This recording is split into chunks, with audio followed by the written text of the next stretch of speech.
Shakespeare, as a sonnet writer, added his own spin to the sonnets he wrote, where he unlocked his heart. Hi, I am Asad Imran and you are watching the Assimilators. Let's dig deeper into Shakespeare as a sonneteer. As usual, you can see the typed version in the description or by enabling captions in YouTube player.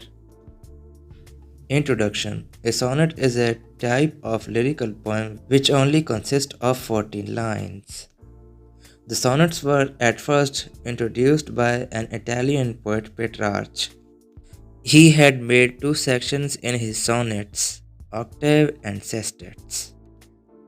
In first 8 lines, he expressed his feelings or ideas on a certain subject, and in other 6 lines, he elaborated his opinions on other idea. The sonnets voyaged towards the shore of England in the 15th century, where Sir Thomas Wyatt, Earl of Surrey, John Spenser and William Shakespeare beautified and diversified the old-fashioned sonnets. Although Wyatt followed the same old-school pattern of sonnets by Petrarch, but the Earl of Surrey broke the bondage of octave and sestets and divided his sonnets into 3 quatrains and a couplet. The sonnets by Shakespeare are matchless and no one has ever reached the height of his sonnets. Petrarch is undoubtedly the father of sonnets, but it is Shakespeare who is the father of English sonnets.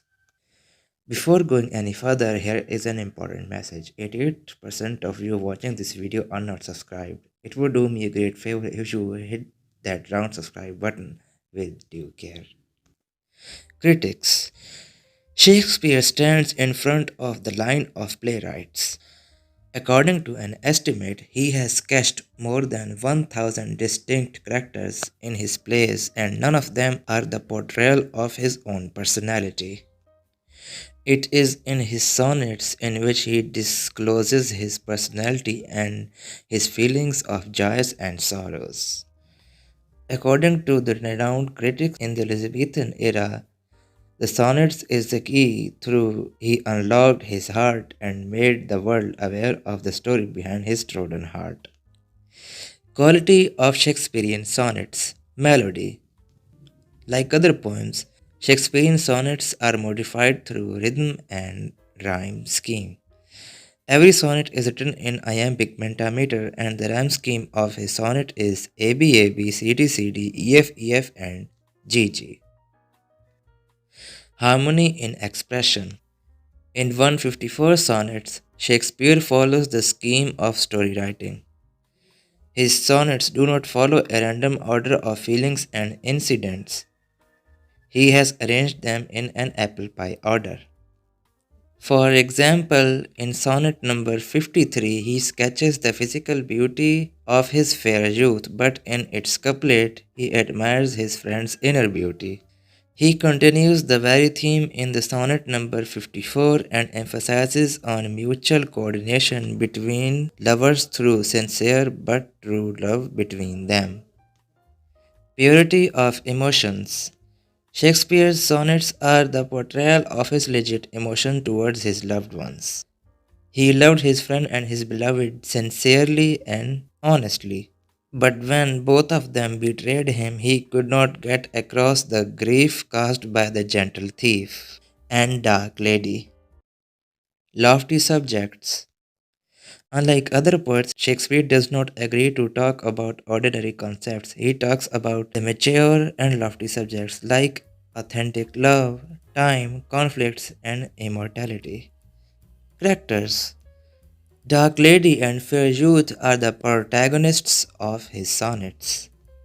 Many speculations are floating on the internet and in the books regarding the true identity of the two characters.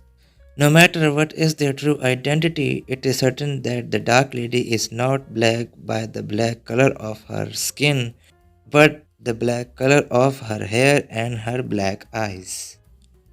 Shakespeare had quite a close relations between the two as he used to deliver his love letters through the hands of his fair youth to his beloved dark lady, but his friend tricked him and deprived him of his fair love. Crowned couplet. Three quatrains of a sonnet and the last two verses carry equal weight of meaningful ideas. Shakespeare highlights a problem or a series of problems in 12 lines and gives solution in the couplet. It is termed as the crowned couplet because of its dominance of thoughtfulness and brevity in the sonnet. Artificiality. It is obviously quite an uphill task to compress a person's ideas, feelings, and emotions into the bondage of 14 lines. Thus, the poet has to employ artificial elements like the use of rhymes in inappropriate locations in order to beautify his composition to fulfill literary conditions of the Elizabethan era. Positivity. Shakespeare is a man of grand heart. He does not believe in taking revenge from his adversaries, even they play a double game with him. He forgives his friend when he leaves the poet to face the storm on his own, but his friend returns while dragging an ashamed face along with him.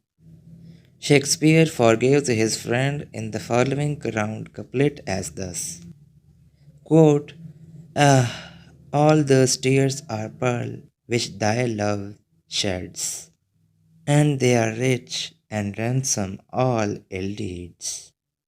Sources used for this video are currently being displayed.